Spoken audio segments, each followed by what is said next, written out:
Assalamualaikum warahmatullahi wabarakatuh. Waalaikumsalam. Perkenalkan, nama saya Bisa Irfan dengan NIM 123302018.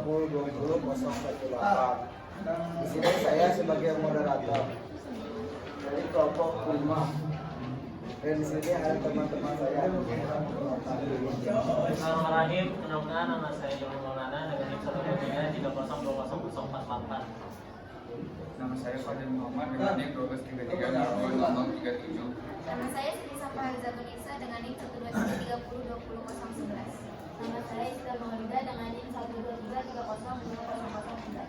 Saya Titi Reja Setia dengan NIM 123302011. Di sini kami kelompok 5 akan menjelaskan tentang hadis qudsi, marfu, mauquf dan marfu yang akan diawali oleh Lydia. Yang pertama adalah belakang. Hadis merupakan salah satu sumber Islam terpenting yang memuat ilmu dan ajaran Nabi Muhammad SAW. Hadis ada banyak jenisnya seperti hadis qudsi, marfu, mauquf, dan maqtu'. Hadis qudsi berarti hadis yang memuat keterangan tentang Allah Subhanahu wa taala.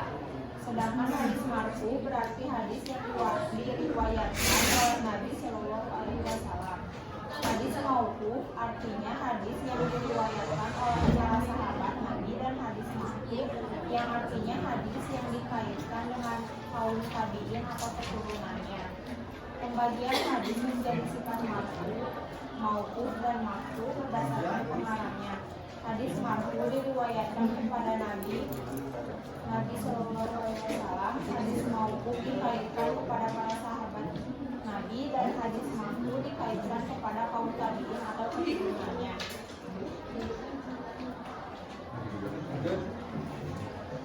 Ada pengertian hadis. Hadis menurut bahasa mempunyai beberapa arti: sesuatu yang baru, berita dan yang dekat. Sedangkan menurut istilah adalah sesuatu yang disampaikan kepada Nabi Shallallahu Alaihi Wasallam, baik berupa perkataan, perbuatan, takbir, atau ketetapan atau yang lainnya. Yang selanjutnya adalah hadis qudsi. Hadis qudsi merupakan perkataan Allah Subhanahu wa taala yang diungkapkan oleh Nabi Muhammad Shallallahu Alaihi Wasallam. Fungsi hadis qudsi untuk menjelaskan ayat-ayat Al-Qur'an yang masih belum jelas dan memberikan batasan atau persyaratan ayat-ayat Al-Qur'an yang mutlak. Perbedaan Al-Qur'an dan hadis qudsi: Al-Qur'an adalah mukjizat Rasulullah Shallallahu Alaihi Wasallam yang abadi hingga hari kiamat, sedangkan hadis qudsi tidak untuk menantang dan tidak pula untuk Al-Qur'an hanya dinisbahkan kepada Allah, sehingga dikatakan Allah Subhanahu wa taala berfirman, sedangkan hadis qudsi diriwayatkan dengan disandarkan kepada Allah. Selanjutnya ada hadis marfu. Hadis marfu merupakan hadis yang disandarkan kepada Nabi Muhammad SAW. Penyandarannya mencakup aspek ucapan, perbuatan, takrif, dan sifat. Fungsi hadis marfu adalah sebagai sumber ajaran, perbuatan, atau kata-kata langsung dari Rasulullah kepada umat Islam. Hadis marfu merekam ajaran, perbuatan, atau kata-kata langsung dari Rasulullah yang memiliki legitimasi yang tinggi dan bobot penting dalam memahami ajaran agama Islam.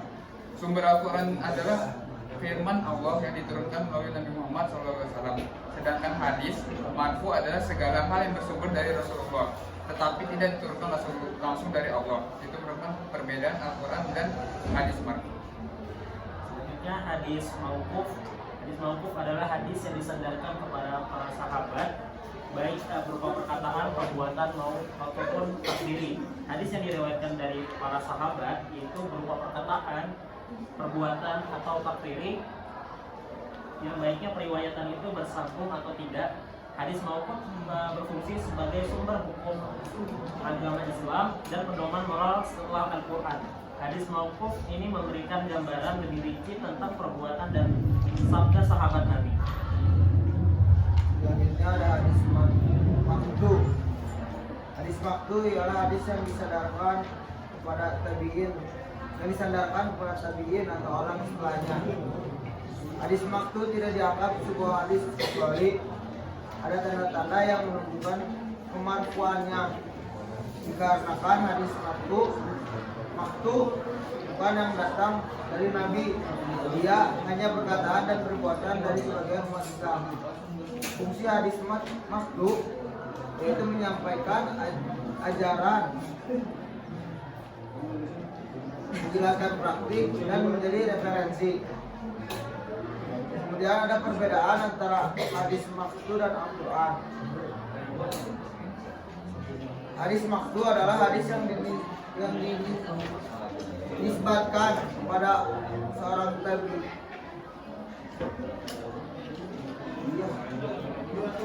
Kepada seorang tabi'in, sedangkan Al-Quran adalah wahyu Allah yang turun kepada Nabi Muhammad Sallallahu Alaihi Wasallam.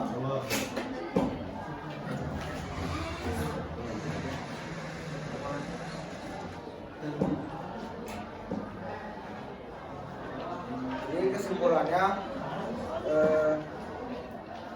perbedaan hadis mauquf, kursi, marfu dan maktu yaitu pertama, hadis mauquf adalah hadis yang disandarkan kepada sahabat baik berupa perkataan, perbuatan atau takriri. Yang kedua, hadis kursi merupakan perkataan Allah yang diungkapkan oleh Nabi Muhammad SAW. Secara bahasa diambil dari kata kurus yang artinya suci. Yang ketiga ada hadis marfu, merupakan hadis yang disandarkan kepada Nabi Muhammad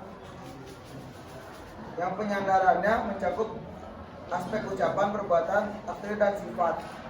Yang keempat ada hadis maktu, ialah hadis yang disandarkan kepada tabi'in atau orang setelahnya.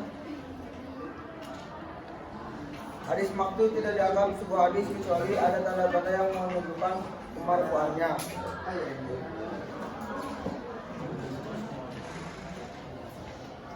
Sekian penjelasan dari kelompok 5.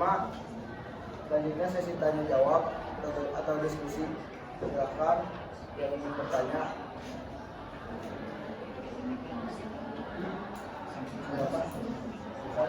Satu mahasiswa, satu mahasiswi. Persilakan. Ya silakan Bu Rama.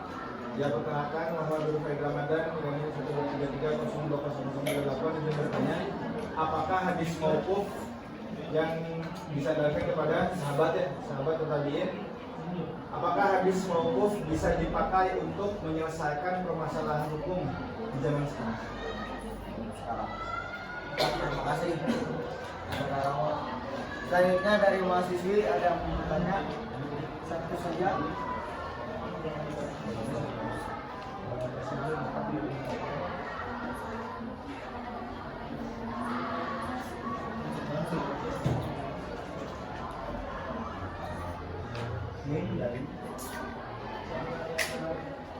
Oh, tidak ada.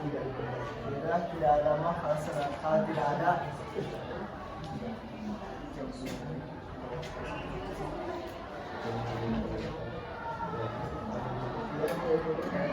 Jawab.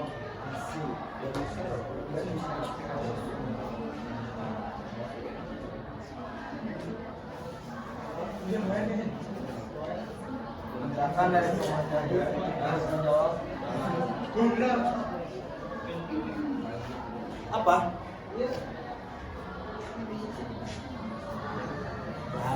Gimana? Berkat? Enggak. Ayo, orang pergi badan.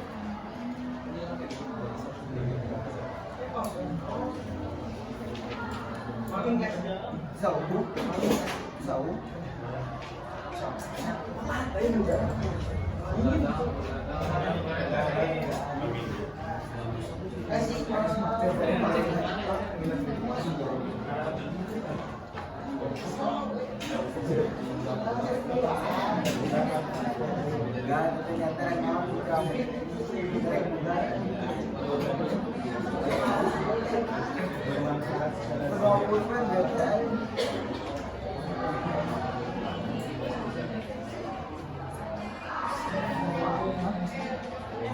Silakan pemateri menjawab pertanyaan dari saudara Rahman.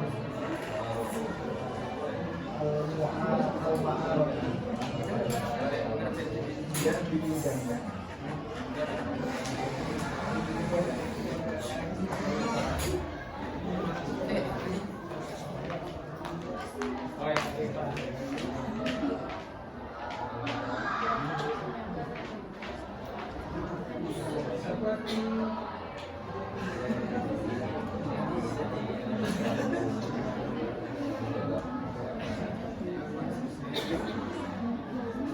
Malakan, kepentingan,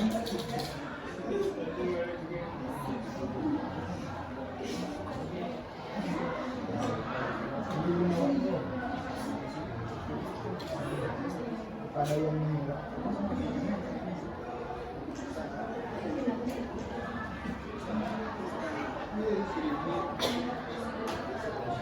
Atas itu maka dilakukan Ya, izin menjawab Bung Ahmad dari hadis mauquf yang disadarkan kepada para sahabat dan tabi'in, apakah bisa digunakan dalam masa sekarang? Ya, hadis mauquf sendiri itu kan tidak dapat digunakan hujahnya di dalam menyelesaikan permasalahan hukum di sekarang. Imam Syafi'i dan Imam Malik berpendapat bahwasanya hadis mauquf ini tidak dapat dijadikan hujah. Hadis mauquf hanya berupa perbuatan, perkataan, dan takrir yang hanya disandarkan kepada sahabat Nabi dan tidak diperlukan rantai sanadnya. Oleh karena itu, oleh hadis mauquf sendiri itu tidak dapat dijadikan acuan untuk menegakkan syariat Islam di masa sekarang. Oke, terima kasih.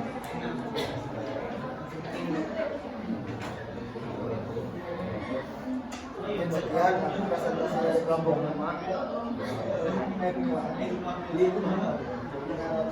Sekian dari kelompok 5. Assalamualaikum warahmatullahi wabarakatuh. Waalaikumsalam.